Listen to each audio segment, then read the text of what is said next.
राज्यात नगर परिषद निवडणूक पार पडली। निकाल हा 21 डिसेंबर रोजी होणार आहे। यामुळे राज्यभरामध्ये ईव्हीएम स्ट्रॉंग रूम बद्दल अनेक प्रश्नचिन्ह निर्माण केली जात आहेत। नेमके काय नियम असतात निवडणूक आयोगाचे स्ट्रॉंग रूम बाबत, या परिसरामध्ये किती बंदोबस्त असतो, सीसीटीव्ही कुठे असतात, या सर्व प्रश्नांची उत्तरं आम्ही जाणून घेतली आहेत। त्यातच गंगाखेड येथील स्ट्रॉंग रूम परिसरामध्ये राष्ट्रवादी अजित पवार पक्षाचे 2 सीसीटीव्ही ही सर्व घडामोडींसाठी लावण्यात आलेले आहेत। गंगाखेड नगर परिषद येथील स्ट्रॉंग रूमचा आढावा घेऊन निवडणूक निर्णय अधिकारी यांच्याशी देखील बातचीत केली आहे। आमचे प्रतिनिधी पंकज क्षीरसागर यांनी पाहूयात।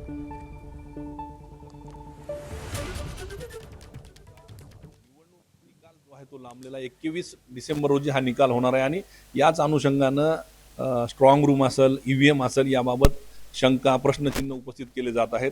मात्र मी सध्या गंगाखेडच्या उपविभागीय अधिकारी कार्यालयात आहे आणि इथं आपण बघितलं तर स्ट्रॉंग रूम उभारण्यात आलेली, इथं मतमोजणी होणार आहे आणि त्या पलीकडच्या बाजूला स्ट्रॉंग रूम आहे। आपल्यासोबत गंगाखेडचे उपविभागीय अधिकारी तथा निवडणूक निर्णय अधिकारी युवराज डाबकरे सर, अनेक प्रश्नचिन्ह उपस्थित केले जात आहेत। नेमकी कशी सुरक्षा असते, याचे नियम काय आहेत? स्ट्रॉंग रूम या ठिकाणी ज्या ठिकाणी आपण सेटअप केलेला आहे त्या ठिकाणी इनर कॉरिडॉरमध्ये SRPFचा गार्ड या ठिकाणी लावण्यात आलेला आहे। त्यांचे एकूण 10 गार्ड आहेत। आळीपाळीनं ते त्या ठिकाणी गार्ड करतात आणि आउटर कॉरिडॉरमध्ये लोकल पोलीस स्टेशनचा 1-4चा गार्ड या ठिकाणी लावण्यात आलेला आहे।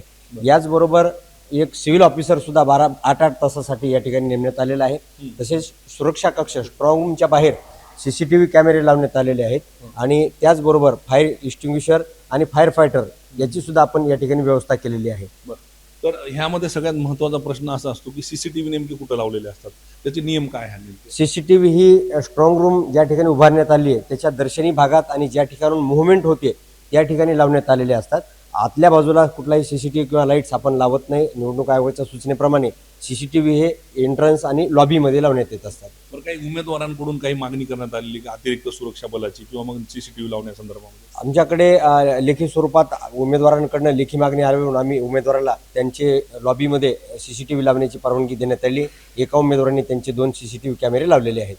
आता सध्या किती बंदोबस्त आहे आणि कशा पद्धतीने हे रेग्युलर त्यांची चेकअप असते? ते इनर कॉरिडॉरमध्ये SRPFचे जे जवान आहेत ते दर 2 तासाला त्यांची ड्युटी चेंज होत असते आणि ते रोटेशनमध्ये पूर्ण वेळ 24 तास ते पहारा देत आहेत। आणि आउटर कॉरिडॉरमध्ये लोकल पोलीस स्टेशनचा 1-4चा पूर्ण गार्ड आहे, 1 ऑफिसर आणि 3 कर्मचारी त्यांचे 24 आवर्स गार्ड देत आहेत। मतमोजणीच्या दिवशी कशा पद्धतीने मग हे स्ट्रॉंग? ABP माझा, उघडा डोळे बघा नीट।